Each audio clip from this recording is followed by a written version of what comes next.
আপনাদের সকলকে আমি আবারও আমন্ত্রণ জানাচ্ছি আজকের ক্রিমিনাল ল এর উপর এই আইন বিষয়ক অনুষ্ঠান ক্রিমিনাল জাস্টিস প্রোগ্রাম দেখবার জন্য।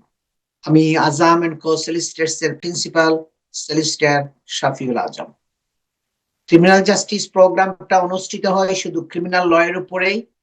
আমি শুধু ক্রিমিনাল ল বিষয়ে আলোচনা করি এই প্রোগ্রামের মধ্যে, কারণ আমার এক্সপার্টিজ, আমার অভিজ্ঞতা, আমার এক্সপেরিয়েন্স হলো এই ক্রিমিনাল ল এর উপরে দীর্ঘ 25 বছরের অধিক ধরে।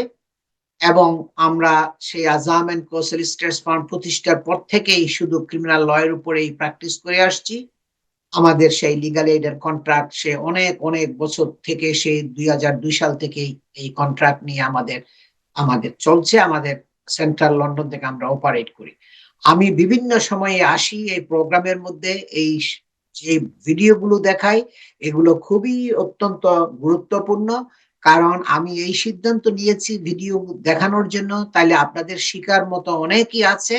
কারণ অনেকের যখন লম্বা লম্বা সাজা হয় 20 বছর 25 বছর, আমার কাছে আসে সে Manchester, Birmingham, long far way থেকে আমার কাছে আসে। তারা বলে যে আজম সাহেব, আমরা তো আপনার সম্বন্ধে শুনি নাই, জানি নাই, কেউ বলেও নাই, আমরা কোনো বাংলা সলিসিটর পাই নাই যারা বাংলা ভাষায় কথা বলতে পারে।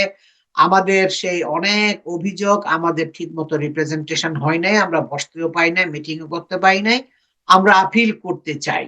সেই অনেক অনেক দূর থেকে সে অনেক হতাশা নিয়ে আমার কাছে আসে আত্মীয় স্বজনরা। কারণ এটা তাদের মানে মনে করে কি তারা ঠিক মতো প্রপারলি রিপ্রেজেন্টেড হয় নাই, যার জন্য তারা দৌড়াই আসে যে আমরা এখন কি করতে পারি। সুতরাং এই ভিডিওগুলা শুনলে আপনারা বুঝতে পারবেন এটা কত জরুরি, কত ইম্পর্টেন্ট। প্রায় লোকেই এই দেশের মধ্যে 100% সবাই না, কেউ না কেউ পুলিশের ট্রাবলের মধ্যে পড়ে। সবাই প্রায় আমি অনেক দেখেছি, অনেক ধনী ধনী লোক, অনেক প্রভাবশালী লোক, অনেক সমাজের মধ্যে যাদের নাম ডাক খ্যাতি আছে, তারাও কিন্তু একটা পুলিশের ট্রাবলের মধ্যে পড়ছে। পুলিশের ইন্টারভিউইং ফেস করতে হয়েছে, ইন্টারোগেশন ফেস করতে হয়েছে। সুতরাং ক্রিমিনাল জাস্টিস সিস্টেমের উপরে অবহিত থাকা, জানাশোনা থাকা, এটা সবার জন্যই গুরুত্বপূর্ণ। আমাদের দেশের এই বিচার ব্যবস্থা দুই ভাগে বিভক্ত, সিভিল ল এবং ক্রিমিনাল ল। এবং ক্রিমিনাল কেসগুলো, পুলিশ কেসগুলো হয় আপনার ম্যাজিস্ট্রেটস কোর্ট এবং শুরু হয় পুলিশ স্টেশন থেকে, এবং ক্রাউন কোর্ট, কোর্ট অফ অ্যাপিলের ক্রিমিনাল ডিভিশন পর্যন্ত যায়। এই ভিডিওগুলো যেগুলো দেখায় সেগুলো সবগুলো কোর্ট অফ অ্যাপিলের ক্রিমিনাল ডিভিশনের জাজেরা এই স্পিচ গুলো দিচ্ছে। এবং আপনার অনেকগুলো ক্রাউন কোর্টের জাজ, যারা এই দেশের ক্রাউন কোর্ট গুলো হলো সবচেয়ে বড় কোর্ট, এর উপরে আছে কোর্ট অফ অ্যাপিল, এবং ক্রাউন কোর্টের জাজেরা সাধারণত ধার্য করে তার সাজার ব্যাপারটা, এবং ক্রাউন কোর্টের মধ্যে ট্রায়াল গুলো হয়। সুতরাং এখানে জাজের যে সেন্টেন্সিং এর যে রিমার্ক গুলো আছে, সেখানে সে সারসংক্ষেপ এটা সংক্ষেপে বলে যে কি হয়েছে না হয়েছে, কি ঘটনা ঘটেছিল, এগুলো সে সবগুলো মানে বলার চেষ্টা করে। যার জন্য এই ভিডিওটা আমি দেখানোর সিদ্ধান্ত নিয়েছি। এক এক সময়ে এক একজন জাজকে আমি দেখাই। বিভিন্ন জাজকে, একজনকে সব সময় দেখানো হয় না। এই উইকেন্ডে যে জাজ সারা মনরো কিংস কাউন্সিলকে আমি দেখাচ্ছি তার বক্তব্য। নেক্সট উইকেন্ডে যখন আমি আবার আসবো সানডে, তখন দেখবেন আপনার আরেকজন জাজ, আরেকটা ক্রাউন কোর্টের জাজ ডিসিশন দিচ্ছে। এভাবে আমি পালাক্রমে এগুলো আপনার ভিডিওগুলো আপনাদের অবহিত করার জন্য, আপনাদের জানার জন্য ল এন্ড প্রসিজার গুলো কিভাবে কাজ করে, ক্রাউন কোর্টের জাজেরা কিভাবে আপনার সেন্টেন্সে উপনীত হয়, এই সেন্টেন্সিং এর স্পিচ গুলো ভেরি ভেরি ইম্পর্টেন্ট। আমি ওইটাকে এক্সট্রাক্ট করে এই প্রোগ্রামের মধ্যে আপনাদেরকে দেখানোর চেষ্টা করি। 2016 সালে এই যুবক, আমরা আমরা আজকে যেই কেস নিয়ে যে জাজের স্পিচ দিচ্ছে, সেখানে সে he was convicted of sexual offenses against a young girl when he was aged 15।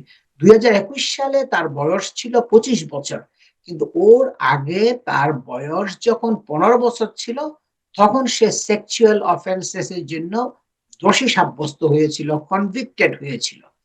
And he was released from youth offender in September 2019। যারা জানেন, ইয়াং ছেলেদেরকে 25 বছর যেহেতু বয়স ছিল, তাকে আপনার ফুল প্রিজনের মধ্যে রাখতে পারে নাই। তারা একটা ইয়াং অফেন্ডার্স ইনস্টিটিউট যেখানে আছে, ওই ইউথ ডিটেনশন, সেখানে তাকে রাখা হয়েছিল এবং সেপ্টেম্বর ২০১৯ সাল পর্যন্ত। ওখান থেকে বের হওয়ার পরে তাকে আবার সে হত্যা করেছে তার গ্র্যান্ডফাদারকে।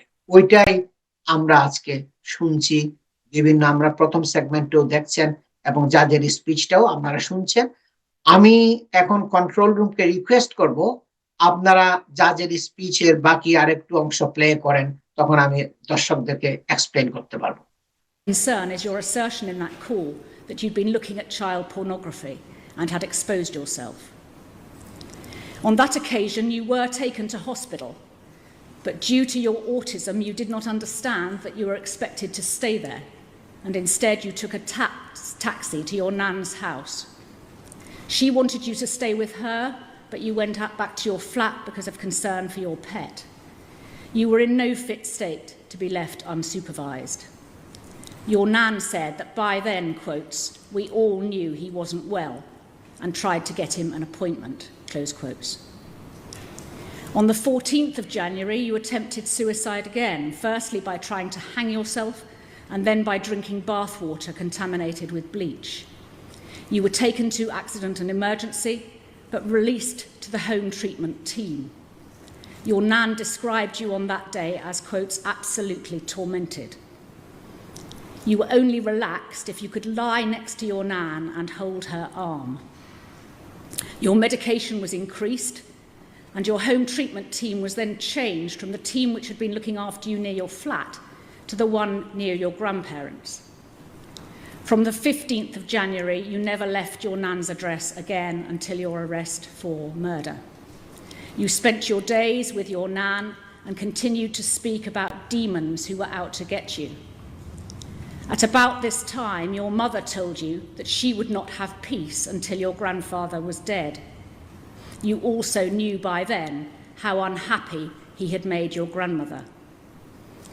On the 18th of January, you watched a film with your nan about an abused orphan and texted your mother about the effect that film had had upon you. On the morning of the killing, the 19th of January, the carers came as usual to see to your grandfather's needs.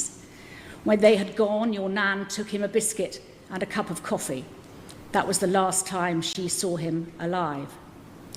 She noted that you were jittery and couldn't rest. You asked to lie down next to her, which you did. However, when she got up, you then went downstairs. It was about 11:30 or 11:45 that morning. You selected a knife from the kitchen and you went to your grandfather's room. You then cut his throat repeatedly with severe force. You stabbed his mouth so that he could not cry out, and his eyes so that he couldn't look at you as you killed him. He tried in vain to protect himself by raising his right arm. He was utterly powerless. There were a total of 21 stab wounds to the face, 7 to the torso, and obvious defence injuries. He died very quickly of massive blood loss. Following the killing, you told your nan what you had done, saying, quotes, he can't hurt you anymore, nan. You also texted your mother saying, quotes, Mum, I've killed Grandad. I love you. Your nan called 999 and you sat with her. At one point you went upstairs and sat on the windowsill. I'm satisfied that you had it in mind to jump to your death, but your nan persuaded you to come in and you calmly sat with her until the police arrived. You were entirely cooperative.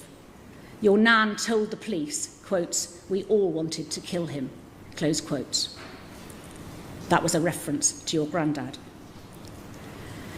While you were in custody before your trial, there were numerous mental health assessments which resulted in a divergence of opinion as to the true nature and extent of your mental illness.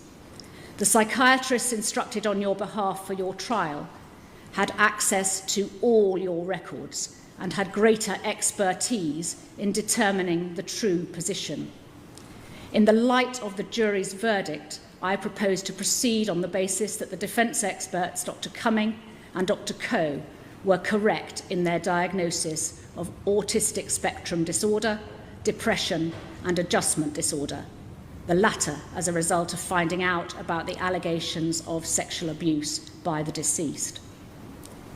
Their view was that your diagnosed medical conditions substantially impaired your ability to form a rational judgment. You did not think that there was an alternative to killing your granddad.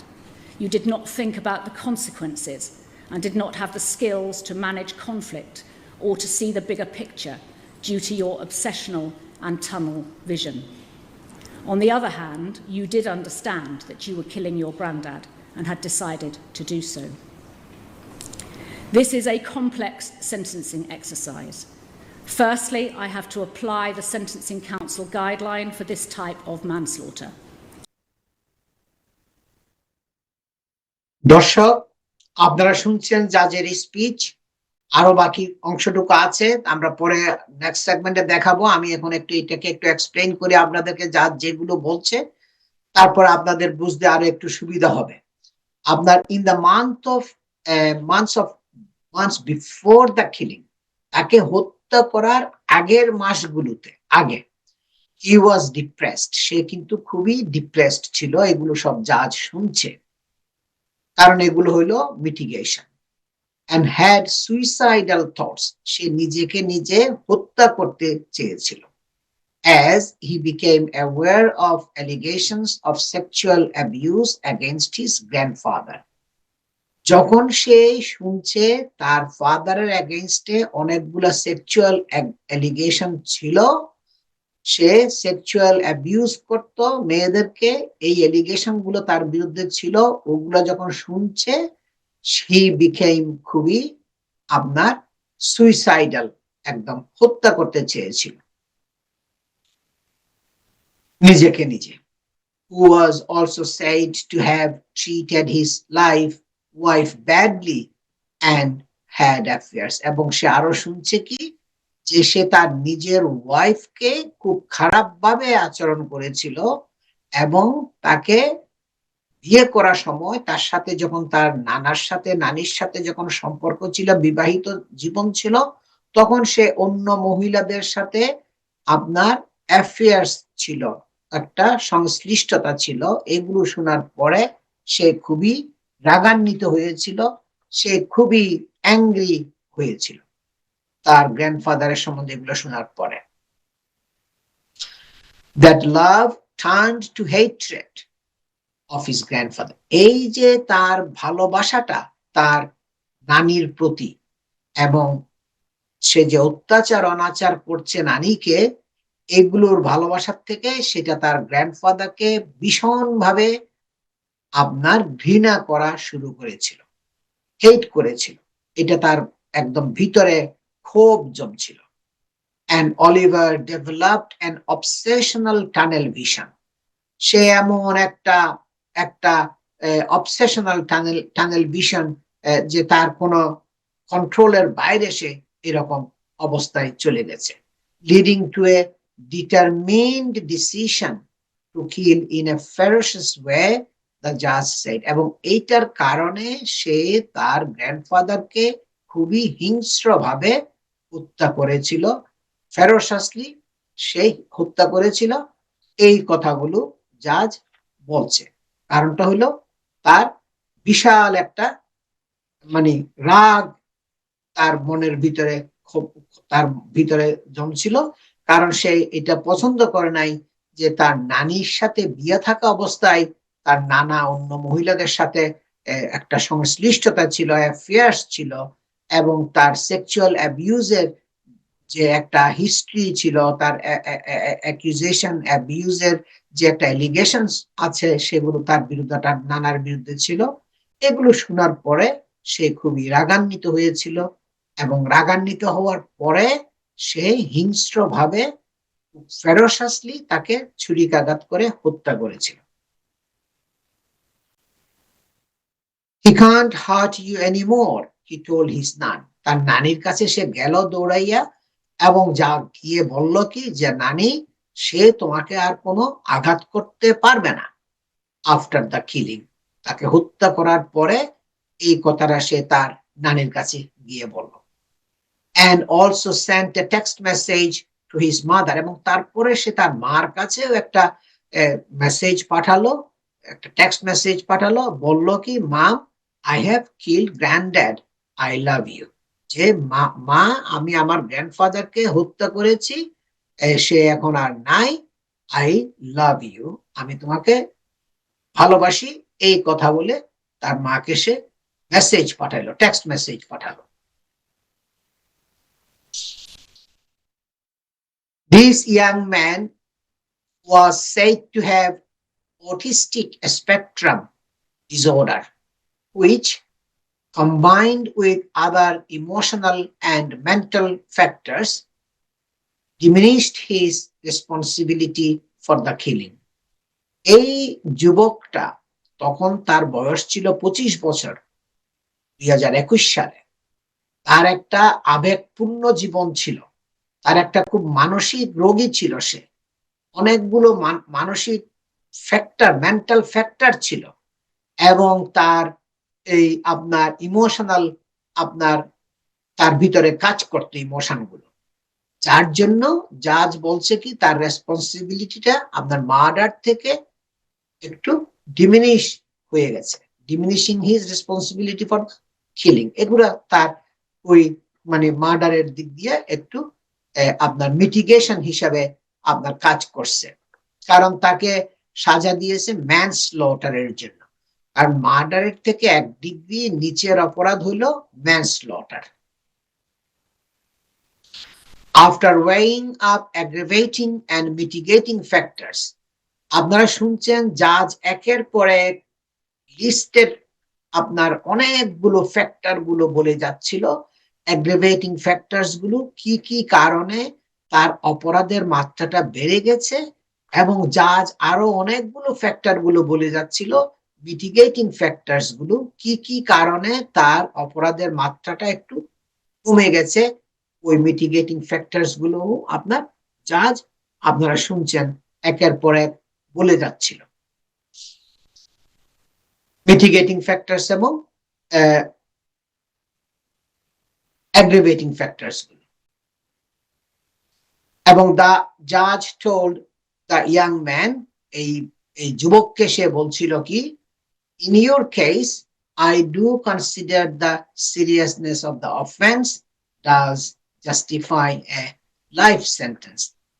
সে বলছে কি, it does justify, এটা justify করে যাবজ্জীবন কারাদণ্ড তোমার জন্য। আমি সবগুলো কনসিডার করেছি, তোমার লয়াররা যেটা উপস্থাপন করেছে এবং আমি যেগুলো শুনছি সবগুলো আমি কনসিডার করেছি, এবং করার পরে আমি মনে করি এই যে সিরিয়াস অপরাধ তুমি যেটা করেছো এটা জাস্টিফাই করে তোমার যাবজ্জীবন কারাদণ্ড, life sentence. She said he must serve a minimum of 10 years and 8 months in prison, minus the 500 plus days he was already in custody. বলছে কি, তোমাকে মিনিমাম 10 বছর 8 মাস তোমাকে প্রিজনে থাকতে হবে, আর 500 দিন বা 500 একটু বেশি দিন প্লাস মাইনাস, এটাও অ্যারাউন্ড ধরনের ফিগার, ওটা তুমি যেটা অলরেডি কাস্টডিতে ছিলা ওইটা ডিডাকশন হবে, ওইটা কেটে যাওয়ার পরে আর বাকি 10 বছর 8 মাসের থেকে বাকি যে দিনগুলো আছে ওগুলো তোমাকে প্রিজনের মধ্যেই থাকতে হবে, এবং এটা মিনিমাম, এবং ওর পরে তাকে ছাড়বে কিনা সেটা নির্ভর করবে প্রিজনের যে প্যারোল বোর্ড আছে তাদের ডিসিশনের উপরে। তারা ডিসাইড করবে সে তখনও সোসাইটির জন্য ডেঞ্জার কিনা, হুমকি কিনা। যদি সে তখনও ডেঞ্জার হয়ে থাকে তখন তাকে রেস্ট অফ দ্য লাইফও তাকে প্রিজনের মধ্যেই রেখে দিতে পারে। এইটা প্যারোল বোর্ড রিভিউ করবে, তার কেসটাকে তাকে অ্যাসেস করবে, তাকে আপনার মানে বিভিন্ন পর্যবেক্ষণ করবে, করার পরে তার রিপোর্ট নিবে প্রিজন থেকে কিভাবে সে এই দিনগুলো কাটিয়েছে, এই যে 10 বছর 8 মাস, এগুলোর তার হিস্ট্রি গুলা দেখবে, দেখার পরে 10 বছর 8 মাস পরে বিভিন্ন অ্যাসেসমেন্ট করার পরে তারা যদি মনে করে সে সোসাইটির জন্য রিস্ক না, তখন তারা ছাড়বে, আর নাইলে তারা ছাড়বে না।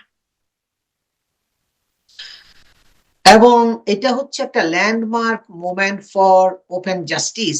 আমাদের ইউকেতে আমাদের বিভিন্ন ওয়ার্ল্ডের অনেকগুলো দেশ আছে, সেখানে বিচার ব্যবস্থার স্বচ্ছতা বলতে কিছুই নাই। বিচার ব্যবস্থার নামে মানুষের কাছে প্রহসন, বিচার ব্যবস্থার নামে মানুষের কাছে জোর জবরদস্তি হচ্ছে। অনেক দেশগুলো আছে যেখানে বিচার ব্যবস্থার কোনো ধরনের আপনার স্ট্যান্ডার্ড বলতে কিছুই নাই। এটা আমরা এই ইউকের মধ্যে বোঝা যায় কত স্বচ্ছতা আছে বিচার ব্যবস্থার মধ্যে। যত কিছুই আমরা বলি না কেন, আমরা এই দেশে একটা ভাগ্যবান, আমরা একটা জাস্টিস যেখানে আছে, ল অ্যান্ড জাস্টিস, যেটা একটা দেশের মেরুদণ্ড, একটা দেশটাকে ঠিকভাবে রাখার জন্য। সেই আপনার ল অ্যান্ড অর্ডার গুলোকে আমাদের ফলো করতে হবে। আমরা একটা লফুল কান্ট্রিতে আমরা আছি। এমন দেশগুলো আছে যেখানে আনলফুল কিলিং হচ্ছে, যেখানে কোনো বিচার ব্যবস্থা নাই, আপনি কোনো বিচার পাবেন না, আপনাকে প্রিজনে থাকতে হবে, এবং you have nowhere to go, you have no justice. এগুলো হলো খুব খুব খুব এর চাইতে মর্মান্তিক, স্যাড আর হতে পারে না। কিন্তু আমাদের বিচার ব্যবস্থার স্বচ্ছতা আপনারা দেখেন, শুধু কোর্টের মধ্যে না, এবং এখানে নিয়ম করছে কি, জাজেরা যে শাস্তিগুলো দিচ্ছে, এই লম্বা লম্বা সাজাগুলো, এগুলো এক্সপ্লেন করতে হবে পাবলিকের কাছে। পাবলিকের কাছে বলতে হবে কি কারণে তুমি তাকে যাবজ্জীবন কারাদণ্ড দিলা। এবং সেগুলো এখন পাবলিকের অ্যাওয়ারনেসের জন্য, স্বচ্ছতার জন্য এখন টেলিভিশনের মধ্যে ব্রডকাস্ট করা হচ্ছে। এগুলো বেশ কয়েক বছর ধরেই এই ভিডিওগুলো আপনার মানে দেখানো হয়। শুধু আপনার বড় বড় ক্রাউন কোর্ট যেগুলো আছে সবগুলো তো টেলিভিশনের মধ্যে দেখানো, এত খরচবহুল কেসগুলো দেখানো সবকিছু তো সম্ভব হয় না। এটা বড় বড় কেস যেগুলো আছে, ম্যানচেস্টার ক্রাউন কোর্ট আছে, তারপর আপনার ওল্ড বেইলি আছে, এখানে আরো অনেক বড় বড় যে যে ইনার লন্ডন ক্রাউন কোর্ট আছে, তারপরে লন্ডনের বাইরেও অনেক বড় বড় ক্রাউন কোর্ট গুলো আছে। ওখানকার জাজেরা যেই সাজাগুলো দেয় সিরিয়াস কেসগুলোর উপরে, সেখানে যে সাজা দেওয়ার আগে জাজের যে কি কারণে কোন কোন মিটিগেশন গুলো, কোন কোন অ্যাগ্রিভেটিং ফ্যাক্টর গুলো কনসিডার করেছে, এগুলো সব এক্সপ্লেইন করে সেন্টেন্সিং এর আগে, এবং স্পিচ দেয় কোর্টের মধ্যে লাস্ট ডে, আপনার যখন তাকে সাজাটা হ্যান্ড ওভার করবে সেদিন। সেগুলো এখন টেলিভিশনের মধ্যে দেখানো হচ্ছে বেশ কয়েক বছর ধরে। আমি শর্ট আরেকটা ব্রেকে যাচ্ছি, ব্রেকের পরে আমি আবার ফিরে আসব। আমি আজম এন্ড কো সলিসিটার্স এর প্রিন্সিপাল সলিসিটার শফিউল আজম। সবাই আমার সাথেই থাকুন। আপনারা জাজের স্পিচটা আরো বাকি যে অংশটুকু যেটা আছে সেটা আমরা নেক্সট সেগমেন্টে আবার প্লে করব। আমি শর্ট একটা ব্রেকে যাচ্ছি এখন। আমি আজম এন্ড কো সলিসিটার্স এর প্রিন্সিপাল সলিসিটার শফিউল আজম।